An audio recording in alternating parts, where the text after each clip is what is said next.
goes up, the bits of the sounding rocket experiment will come back down. They will be parachuted safely back down to Australia. And this is part of the checks and work that Equatorial Australia has to do. As this thing's happening, you need to keep track of it. You can't just say, rocket went up, that's fine. No, that doesn't work. You actually have to figure out where it's going, where it's going to. Part of this story is that when you're working with this, they are working with so many different people. Yes, they're working with NASA. Yes, they're working with the scientists. Yes, they're working with the team here. You have people from the Australian Space Agency making sure everything's working. From CASA, the Civil Aviation Authority for airplane traffic. You have local emergency services making sure that everything is done possibly to keep people safe. This is an entire community, both local and Australia effort to see how space in Australia is changing. You know, if you thought 5 years ago, would we be here to see a NASA rocket launching from Arnhem Land? You know, it was a vision that people had, but was it really going to happen? Hard to say, but now it is. And I think this is an amazing thing. We're seeing so much growth in space. We have other companies as well. Southern launch in the southern part of Australia, looking to launch from the Eyre Peninsula near Port Lincoln. You have Gilmore Space in Queensland. You have Fleet Technologies in Adelaide looking at building satellites, Skycraft. You have university missions. You have so many activity happening in Australia right now. This is kind of the symbol of what's happening, is that we are now starting to launch rockets for NASA. I mean, I think that's just kind of an amazing thing to be able to think of when people dream of what is going into space, what is happening. It is now happening here in Australia. When you're thinking about what can you study at university, if you're choosing math or physics or engineering, you can do that. But the science of actually getting a rocket into orbit is more than just the rocket itself. And I like to emphasize that point. There are people here from so many different backgrounds and skill sets to make this happen. And this is the broader part of it. Can you build a rocket company and not know anything about economics? I'm an astronomer, that's my background. I like to study supernova. I only have to be accurate to within about 1 billion years. That doesn't make for a very good job in other cases if I have to say your bank account's good to within $1 billion. I probably wouldn't keep a job. You need those people to be accurate. You need those people to be skilled. So you have so many different people from so many different backgrounds and skill sets from all over Australia. Quite literally, there are people from Ballarat, Melbourne, local, Darwin, and anywhere in between, making sure that this launch has had all the equipment necessary to be successful. And one of the part of that story is working with the traditional owners of the land. Now, we heard at the beginning from Jarwa, and he was a young man, and he is one of the traditional owners. And space, as I said, in Australia isn't starting today. It started 60,000 years ago.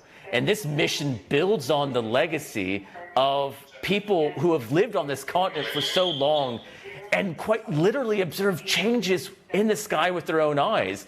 And they're now going to be part of the story going forward. And what that means, not just for space, not just for NASA, not just for the science that is just happening for this single experiment, but for the people who have lived here and are going to be part of that story for decades to come. And so we're going to hear from them now.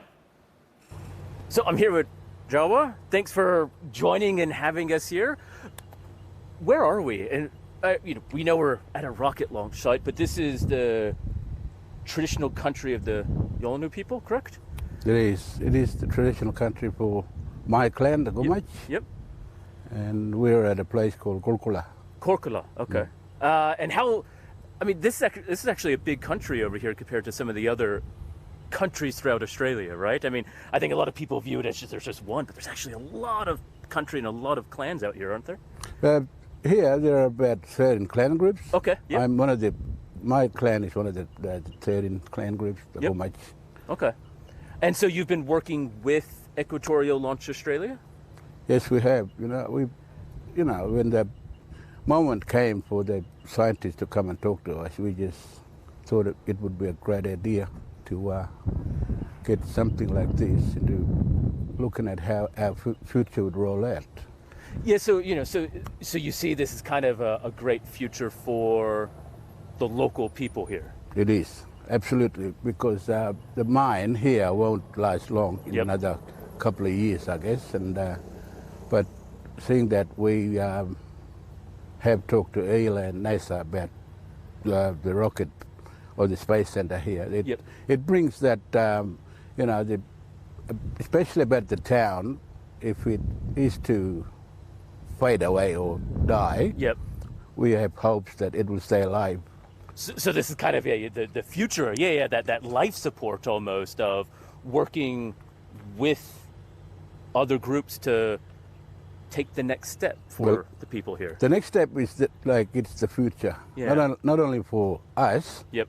the whole town, Yep. and for whatever the potential of the scientists coming and working amongst the Yolngu people here, especially the Gumach. Yep. And I think that's the beautiful thing, is, as you just said, right? Working with and amongst. It's not working for that. And this is I think the beauty of what's kind of being formed out of the Arnhem Space Centre, right? Is this partnership to grow not just space in Australia, not just space in the US, but space here, and that beauty of it. That's right, because my tribe, the Gumach, Yep. are always on the lookout for, we look over the horizons Yep. and see what we can, utilize our country to be able to use it in a way that it can become, economy-wise, Yep. kind of thoughts that we always have. And so, you get to drive the economy drivers, and I think this is beautiful connection. I love standing amongst this beautiful red dirt, and then we think about, connecting to the skies, right? And that's quite literally what is happening here. That's right, because we, with NASA and ELA, and we like to work. This is the only way that we can work in collaboration with scientists Yep. as Yolngu people, because Yolngu people, especially us and another clan groups, we tend to not forget about the stars in our kind of dreamings and all that. Yeah. And if you're just thinking, this is the first, obviously, of 3 launches scheduled, but what is the hope for the future? Do you hope, and does your clan hope that this becomes just a bigger business industry, so you have multiple launches happening? I'd like to see that in the future. And if like NASA or ELA want to expand all this, Yep. we are happy. I mean, I think that's a beautiful thing, because I think I'm obviously not from here. I'm from Ngunnawal country down in cold Canberra, enjoying the beautiful warmth of the sun for once. And I think this is the thing, is being able to also have other people come and appreciate the beautiful country out here. You have people from the US and all over Australia. And I think as multiple launches happen, and is there that possibility of that bigger growth, not just for the science, but for tourism and people learning about the place and the beautiful country out here? Yes, especially with tourism. The Gumach people are in the early stages of tourism being out here, but other clan groups have opened their country for tourism, and the Arnhem Space Centre here would be the ideal place for tourism in the long run. Yeah, I mean, I could just dream and think about, kids and people from all over on school holidays saying, let's go up to the Arnhem Space Centre and watch a rocket launch and enjoy the beautiful country up there. And the school holidays have started already. Yep. And the kids are always asking me at my community, Yep. hey, Jawa, when do we go out and look at the rockets take off? So is a lot of the group in the town going to come out and watch the launch from a safe distance? Yeah. But, better be in the safe distance rather than being in, where the actual, the launch will take place. Sometimes, yes, it's nice to appreciate beauty from afar rather than being here in the middle of it. Well, look, I think it's great that, you've welcomed and opened everyone up to being here and working with you on developing this amazing, I think, potential for everyone, as we just said. Yeah, but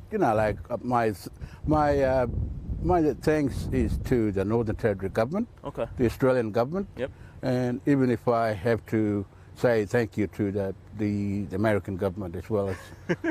Sometimes we have to. Yes, we have to. And so, is there, on this process, has it been one that's taken a while, or does it happen overnight? I think people view it as this quick process, but I imagine it's taken some work. It has taken time, especially with the consultations that have taken place with the local statutory body, the Northern Land Council. They have been to a couple of places and looked at the other communities in how this will affect those. But all of them have come back saying they've supported all this. I think this is great. You know, it's that it is this really this country national effort to make this happen, and hopefully we'll see, you know, a beautiful launch take place, one of many that will happen here at the Arnhem Space Centre. But you know, like I mentioned earlier, we're looking forward to all this, and especially my clan, the Gumash. And so there kind of is this excitement and buzz, I guess, across all around. Yeah. In the town of Nullarbor, everything's a buzz, Yirkala, and Ski Beach, where I come from. Okay. What I think could be almost remarkable to think about is, you know, a rocket taking off, going to Mars, connecting you know, one beautiful red country to the red planet. You know, and I think that's one of the potential that this site offers everyone. You know, it is possible. If we have that feeling towards the potential of rockets going up to Mars. This is the place. This is the place. This is the place. And this may be the first start of that place. This is only the beginning of a new beginning. The new beginning. I love it. And so it was great to really chat to Jawa earlier in this launch. Now, as you may be hearing, the rain has returned. Now, this is not stopping the launch as of yet. We are still just 4 minutes and 35, almost 30 seconds from this launch. Now, one of the reasons why the rain sounds so heavy here is just the nature of the roof. It is not necessarily as pouring as it may seem, though I'm obviously inside and not outside in the red rain. I will keep talking as loud as we can to keep going. Now, we are still at the countdown as we're going. We have not changed this procedure. It all depends on the rain, and it all depends on what the wind is doing. The countdown is still going. They are still now just approaching 4 minutes. Now, hopefully this rain won't last very long. They may have to cut it. So generally what they will do is pause at 3 minutes if there has to be a delay due to small bits of rain. So we will keep going probably at least until 3 minutes. We'll tune into launch control to see is it delayed or not. Now, weather delays are a natural part of the beauty of launching a rocket. It happens anywhere. It happens in Florida. It can happen anywhere. Look, if we're going to consider the positive, the rocket's going to be nice and clean. Now, it's sounding very heavy in here. Now, people may have noticed I'm a tad excited by this. Now, I am a scientist. My specialty is looking at stars that explode and how the universe evolves. Hey, the rain's stopping. There you go. That's the great thing about the weather. I am excited to see this rocket. I have never seen a rocket in person. I've seen videos. I've seen stuff happen from rockets launched into space. I've never seen it here personally. We're stopped. So we have now just stopped at 3 minutes, so we will pause the counter. Now, again, this hold is purely due to the local weather. There hasn't been any changes in anything to do with the technical side of the rocket. There hasn't anything to do with the nature side of the rocket. And so, yeah, we will pause the countdown in a second, but we are on hold at 3 minutes. So we will reset the counter to 3 minutes, and this is purely due to the weather. Now, the great thing about the way the weather is happening here is it's not like there's a massive storm that is happening repeatedly. There does appear to be local pockets of just rain coming about. So it's a mixture of rain, obviously, that they're worried about, but the wind. Now, one of the things that will happen is there is a launch window for this. So it's a 3-hour launch window. So we do still have plenty of time to see this. So as long as the weather essentially subsides at some point, we'll be okay. Now, you can't really see that much outside. We can see a bit of the glow of the clouds and a bit of the glow of the rocket. But you do notice that there are some raindrops on the camera. Well, it is outside to catch the launch of the rocket. You can just see the light bit of the base there. Now, again, for those who are just turning in, this is a sounding rocket. So the rocket is 22 meters in length. It's about 2 tons. The experiment is carrying is an X-ray measurement to look at the X-ray gas from our Milky Way galaxy. Now, one of the great things that we were able to do is to get up close to this rocket. And this happened earlier today. And this was actually really momentous because, you know, to build a rocket, you don't just put it on a piece of dirt. There's a huge, what we call, launch pad. This is where the rocket launches from. This had to be bolted meters, over 14 meters into the ground. Had to be secure because as that rail goes up, as it's already in its position, as the rocket is up and ready to go into its position, you need to make sure it is secure. You need to make sure that it is safe. And you need to make sure that gusts of wind don't knock it over. The last thing you want is a gust of wind or anything like that to knock it down. So one of the other parts that was quite momentous yesterday was the full dress rehearsal. So we said the countdown started almost 8 hours ago. Now it's actually closer to 9 with these weather delays. Yesterday, there was a dress rehearsal of 8 hours. This is the process it takes to make sure everything is operating smoothly from a technical side, an engineering side, weather, safety, checks, you name it, they had to do it. And what was special about yesterday was as the rocket went from its vertical lying position to its, or horizontal lying position rather, to its vertical straight up and down position, all of the team, the ELA team who's been working weeks non-stop to months and years, the NASA team who has come out here, all 70 plus personnel from NASA Wallops facility, plus the science teams from University of Colorado at Boulder and the University of Wisconsin who have been here for, again, weeks to make this happen, are here and have been here, and they were finally able to come together on site. And so this was an amazing thing to be able to witness, to have everyone coming on site, to be able to see what it was like, and actually to see the rocket up close. And so we're going to go now to this previously recorded vision. So this is again from the end of the dress rehearsal yesterday when all of the teams were outside and everyone was excited to see, well, a rocket up close that was about to take off because we're only 3 minutes from when we resume the countdown. Again, we are on a 3-minute hold. They were excited to see it up close and personal. So we're at the rocket launch site right behind me. So the rocket is now into its vertical position. So what you have to do is obviously the rocket starts lying down in the shed, gets into the launch position, ready for takeoff. So we're at the dress rehearsal now, but it'll be put into position tonight for the launch, and soon it will take off.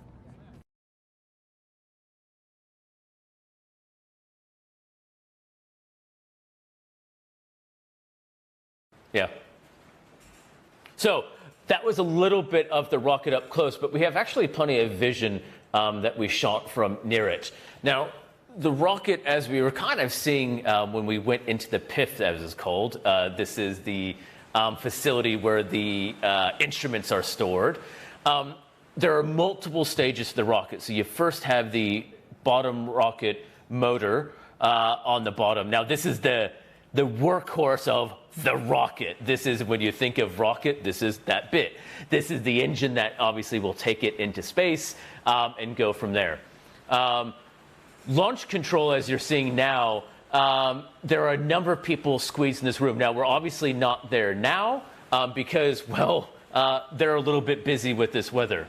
Now, you're also starting to get a feel from the site. It's amazing to actually be here on this beautiful red dirt. You know, this is, I think, that unique feel of Australia is you have the beautiful red earth beneath us. And I kind of like that idea that one day in the future, we may have a rocket leaving this beautiful red dirt going to the beautiful red dirt of Mars, for instance. Now, as you're actually seeing that building on the left, that's where we're broadcasting from.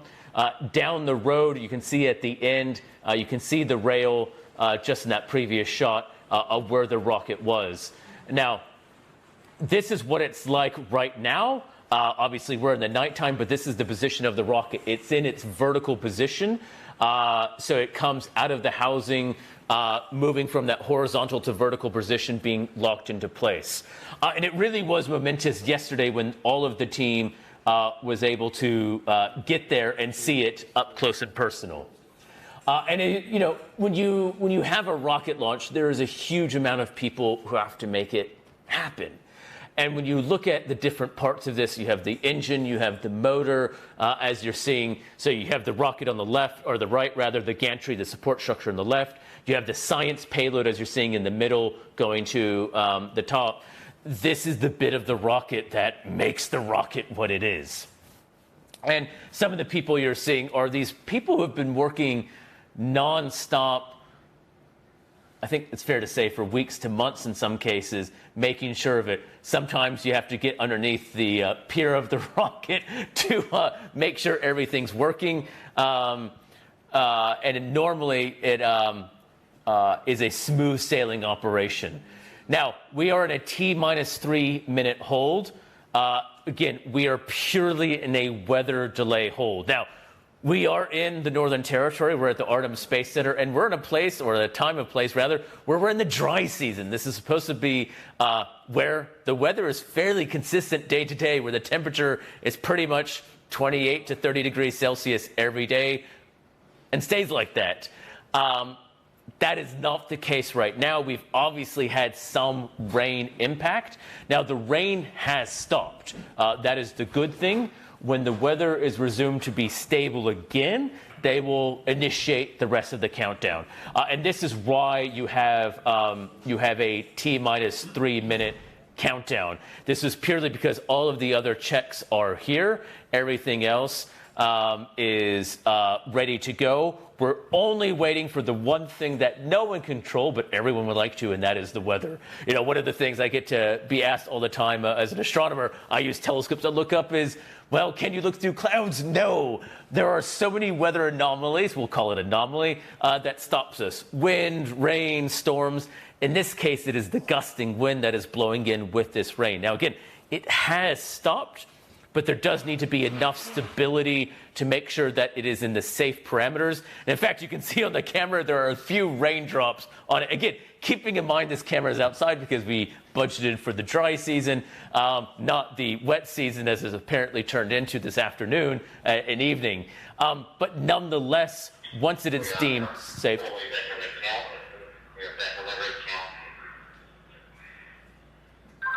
Copy that. So we have just started count again. That's why we want to see. Now, that is the amazing thing of being in the operations center, is when you deem the weather's good, we are good to go. So now we are resumed counting. We are ready to go. And as long as we don't get another storm, we're going to see a rocket launch. Now, what we will be doing is for going outside soon to see the rocket launch. So we're going to stay mostly on these shots near the launch pad, and we'll be seeing it as it takes off. We'll be then panning to an outside shot for the launch taking off, and then obviously as far as we can see it. So as of now, the weather seems stable enough that we're good to go. We've just approached less than 2 minutes. We are on track, so we're minute 45. Copy hold, copy hold. So we've just started another hold. We'll see what that is about. Now, again, everything is just making sure that the weather conditions here are stable enough for it. Look, you know, imagine it's Christmas, right? It's no good just to open all your presents once. You want a little bit of anticipation. Well, you're getting it here tonight. We said it'd be history in the making. Making sure you're earning it by staying tuned to watch this. Now, we do have the current problems with winds. This is where we're at. The official hold time is going to be 2:01. So this is going to be our official time. We will set the count based on that clock. We're just making sure everything's syncing together. So we're at a 2 minute and 1 second hold. Now, we will keep on that. We will stay at 2 minutes and 1 second until we resume it. We won't go back to that 3 minutes. Right now, everything they're doing is just making sure the winds are cooperating. So again, for those who are just tuning in, hoping that the rocket has already taken off, we've been dealing with some storms blowing in during the dry season up here in the Northern Territory, waiting for it to, well, subside essentially. Now, as of now, the winds are not dramatic, but they are out of tolerance for the rocket. So what that means is there is enough gust that the rocket is swaying too much. Now, as we were seeing in those previous shots, the engine and the rocket is mounted to the gantry, and that has to be stable. Now, because of the wind, they're going to reset to 3 minutes. And again, this is all part of the normal process. And again, the only thing stopping us right now is wind and storm. So for everyone, think good thoughts in Australia, absorb all of the bad weather here so that we can see this rocket launch and this rocket takeoff. And again, I mean, you know, we are all excited to see this historic first commercial launch. We're excited to see NASA's first commercial launch from anywhere. So we will be monitoring the weather. They will be staying it. And as soon as, again, the winds are in that tolerable range. So what they're worried about, again, is the gusts. So how much you can gust back and forth. That is the real worry here. This is going to be what is going to prevent or start our count. Now we have a plenty of time in the launch window. We have a 3-hour launch window. Now that is started from our original time to which was about an hour ago now. So we still have at least another not quite 2 hours to fit the launch in. So there's not necessarily that much of a worry for the rocket not taking off, so to speak. But we're just waiting for that wind to die down. And once the team at Launch Control Center, that's the building kind of behind us, that will be essentially